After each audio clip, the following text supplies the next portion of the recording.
বন্ধুসকল নমস্কাৰ আজি আপোনালোকলৈ মৌখিক সাক্ষাৎকাৰত হততে সঘনাই সুধি থকা 5টা কমন প্ৰশ্ন লৈ আহিছিলো তেনেহলে বন্ধুসকল দেৰি নকৰো আহক আৰম্ভ কৰো আজিৰ ভিডিঅটো বন্ধুসকল মই জনাবলৈ বিচাৰিছো যে এই 5টা কমন প্ৰশ্নৰ ভিতৰত প্ৰথম প্ৰশ্নটোৱে হৈছে টেল মি এবাউট yourself অৰ্থাৎ আপোনাৰ বিষয়ে মোক জনাওক এই প্ৰশ্নটো প্ৰায় সোধা যায় গতিকে এই প্ৰশ্নটোৰ উত্তৰটো এনেকৈ দিব যে প্ৰথমতে নিজৰ নামটো জনাব তাৰ পিছত নিজে থকা ঠাইখনৰ বা ঠাইখিনিৰ ঠিকনা জনাব তাৰ পিছত নিজৰ শিক্ষাগত যি অৰ্হতা সেয়া খুব চমুকৈ এটা আভাস দিব তাৰ পিছত যদি কিবা আগতে কাম কৰাৰ অভিজ্ঞতা আছে তাৰ বিষয়ে আপুনি খুব চমুকৈ জনাব আৰু তাৰ পিছ মুহূৰ্ততে আপুনি জনাবলৈ নাপাহৰিব আপোনাৰ ফ্যামিলি ব্যাকগ্ৰাউণ্ডৰ বিষয়ে অকণমান চমু আভাস বন্ধুসকল আপোনালোকে যি উত্তৰ দিব সেয়া ফুল কনফিডেন্টত দিবলৈ চেষ্টা কৰিব আৰু যাতে আপোনালোকে কাম কৰাৰ বাবে যে অত্যন্ত আগ্ৰহী এনেকুৱা এটা মনোভাৱ সেইখিনি সময়ত দেখুৱাবলৈ যিমান পাৰে যত্ন কৰিব তে এনেকৈ খুব চমুকৈ বেছি দীঘল নকৰিব খুব চমুকৈ এই টেল মি এবাউট yourself এই প্ৰশ্নটোৰ উত্তৰ দিব পাৰিব তাৰ পিছৰ প্ৰশ্নটো হ'ল বন্ধুসকল মই জনাবলৈ বিচাৰিছো আপুনি চাকৰি কিয় বিচাৰিছে এইটো এটা প্ৰশ্ন এনেকৈ সোধা যায় আপুনি চাকৰি কিয় বিচাৰিছে আৰু এই প্ৰশ্নটোৰ উত্তৰ এনেকৈ দিব যে প্ৰথম কথা হ'ল যে আপুনি গৰ্বৰে ক'ব খুজিছে যে যিটো অৰ্গানাইজেশ্যনত আপুনি কাম কৰিবলৈ বিচাৰে সেই অৰ্গানাইজেশ্যনত যদি সঁচাকৈ এটা কাম পাই যায় তেনেহলে আপুনি আনৰ আগত গৰ্বৰে নিজৰ চিনাকিটো দিব পাৰিব এনেকুৱা হিচাপে এটা উত্তৰ দিব আৰু নিজকে ভাবিব যে আপোনাৰ যি কোৱালিফিকেশ্যন আপোনাৰ যি অভিজ্ঞতা এই অভিজ্ঞতা আৰু কোৱালিফিকেশ্যনৰ লগত আপুনি যিটো চাকৰি বা যিটো জব আপুনি বিচাৰি আছে সেই জবটোৰ লগত মেচ কৰিছে বা আপুনি খুব আগ্ৰহেৰে খুব কমফৰ্টলি খুব আনন্দৰে কামটো কৰিব পাৰিব ঠিক তেনেকুৱা এটা ধাৰণা দিবলৈ যত্ন কৰিব তাৰ পিছৰ প্ৰশ্নটো হ'ল বন্ধুসকল মই জনাবলৈ বিচাৰিছো খুব গুৰুত্ব প্ৰশ্ন উত্তৰ আপোনালোকে চাই যাব আপোনাৰ বিশেষ ষ্ট্ৰেংথ কি অৰ্থাৎ আপোনাৰ কি কোৱালিটি আছে আপুনি কি কৰিব পাৰে তেনেকুৱা ধৰণৰ এটা যদি প্ৰশ্ন কৰে তেনেহলে আপোনালোকে সেই প্ৰশ্নটোৰ মুখামুখি এনেদৰে হ'ব যে চাও এই প্ৰশ্নটো এটা সাংঘাতিক প্ৰশ্ন এই প্ৰশ্নটোৰ ভিতৰতে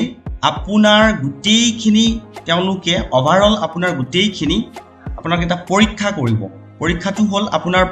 ষ্ট্ৰেংথ অৰ্থাৎ আপোনাৰ পাৱাৰ কি আপোনাৰ দক্ষতা কিহত আছে পাৰদৰ্শিতা কিহত আছে এই কথাখিনিৰ ওপৰতে আপুনি দিব যে আপুনি যিকোনো এটা পৰিৱেশত নিজকে এডজাষ্ট কৰি ল'ব পাৰে সেইটো কথা প্ৰথমত ক'ব যে পৰিৱেশটো যেনেকুৱাই নহওক যিমান পাৰে আপুনি নিজকে এডজাষ্ট কৰি ল'বলৈ চেষ্টা কৰে বা খুব সোনকালে আপুনি এডজাষ্ট হ'ব পাৰে সেইটো তেনেকৈ ক'ব আৰু তাৰ পিছত ক'ব যে আপুনি খুব হাৰ্ড ৱৰ্ক কৰিব পাৰে আৰু কামৰ প্ৰতি আপোনাৰ খুবেই সততা আছে সেই কথাষাৰ ক'বলৈ বিচাৰিব সেইখিনি হ'ল আপোনাৰ ষ্ট্ৰেংথ এইখিনি ক'ব আৰু আপুনি যে খুব কামটো অনেষ্টলি কৰে সেই কথাখিনি আপুনি যিমানেই টাফ সিচুৱেশ্যন নহওক আপুনি অনেষ্টলি কৰিবলৈ যে চেষ্টা কৰে সেই কথাখিনি আপুনি প্ৰেজেন্টেশ্যন দিবলৈ একেবাৰে নাপাহৰিব তাৰপিছত বন্ধুসকল যিমান পাৰে আপুনি নিজৰ কথাখিনি ষ্ট্ৰেংথটো হ'ল এটা পজিটিভনেছ দিবলৈ যত্ন কৰক যে আপোনাৰ কিছু আছে আৰু সেইটো তেওঁ ধৰা পৰিছে চকুত বা তেওঁ সেইটো দেখা পাইছে সেনেকুৱা এটা ফিল আপুনি সেইটো দিবলৈ চেষ্টা কৰিব সেইখিনি সময়ত আপুনি ক্ৰিয়েট কৰি ল'ব একদম ভয় নকৰিবই ভয় একেবাৰে নকৰিব ভয় হ'লে আপোনাৰ সৃজনী শক্তি হ্ৰাস পাই যাব আৰু আপোনাৰ যি মনত ভাবি আছিলে সেইখিনি মনত ভবাতে থাকি যাব আৰু ক'বই নোৱাৰিব গতিকে আপুনি ভয় একেবাৰে নকৰিব একদম পজিটিভ আৰু কনফিডেন্ট লগত লৈ খুব শৰ্টকৈ বহুত বেছি বৰ্ণনামূলক কৰি দীঘল কৰি নিদিব খুব শৰ্টৰ ভিতৰত আপুনি দিবলৈ যত্ন কৰক মানে একদম সৰু পেক কিন্তু তাত বহুত বস্তু সোমাই আছে পেকেটটো সৰু কিন্তু বহুত বস্তু সোমাই আছে ঠিক তেনেকুৱা টাইপৰ তেনেকৈ দিবলৈ যত্ন কৰিব তাৰ পিছৰ প্ৰশ্নটো বন্ধুসকল খুব গুৰুত্বপূৰ্ণ প্ৰশ্ন আপোনাৰ দুৰ্বলতা কি আপোনাৰ উইকনেছটো কিহত আছে যদি তেনেকুৱা এটা প্ৰশ্নৰ সন্মুখীন হয় তেনেহলে প্ৰশ্নটোৰ উত্তৰ এনেকৈ দিব একদম পজিটিভলি দিব প্ৰথম কথা হল নেগেটিভ কথা নকব একদম পজিটিভলি দিব যে দুৰ্বলতা কিন্তু আপুনি পজিটিভলি কৈ আছে উদাহৰণ স্বৰূপে যে আপোনাৰ পেটত কথা নৰখে একদম ধৰক কথাটো এক্সাম্পল এটা কৈছো মই ঠিক তেনেকুৱা এইটো এটা মোৰ দুৰ্বলতা যে মই কথা লুকুৱাই ৰাখিব নোৱাৰো মানে মই সঁচা কথা কওঁ কথাটো ঠিক তেনেকুৱা তেনেকে ক'ব তাৰ পিছত ধৰি লওক আপুনি খুব আবেগিক সেইটো কথাও ক'ব পাৰে অকনমান কথাতে ধৰি লওক আপুনি অকনমান আবেগিক হৈ যায় গতিকে সেইখিনি কথাও আপোনাৰ দুৰ্বলতাৰ ভিতৰত সোমাব পাৰে গতিকে সেইখিনি কথাও ক'ব পাৰে আপুনি ধৰি লওক ইমোচনেল কিন্তু সদায় পজিটিভটোৰ ওপৰত জোৰ দি কথা ক'ব নেগেটিভ কথালৈ একেবাৰে নাহিব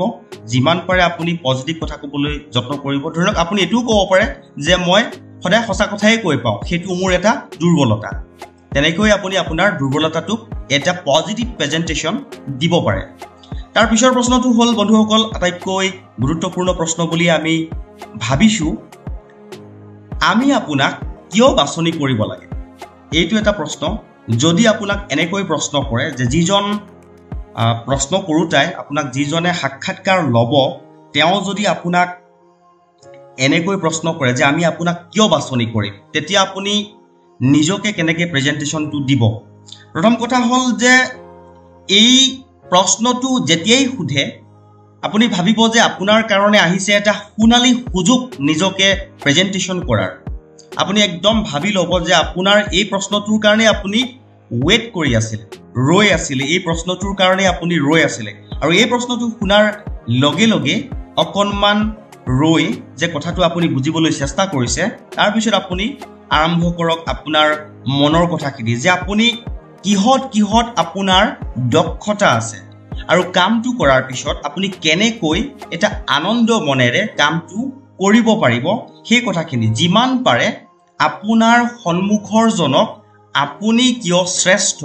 আপোনাৰ কিহত পাৰদৰ্শিতা আছে আপোনাৰ কিহত দক্ষতা আছে আপুনি কি কাম অতি সোনকালে কৰিব পাৰে আপুনি সমস্যা হলে কেনেকৈ সমাধান কৰিবৰ কাৰণে আগবাঢ়ি যায় এই গোটেই কথাখিনি এটা খুব শৰ্ট ফৰমেটত যদি আপুনি দিবলৈ চেষ্টা কৰে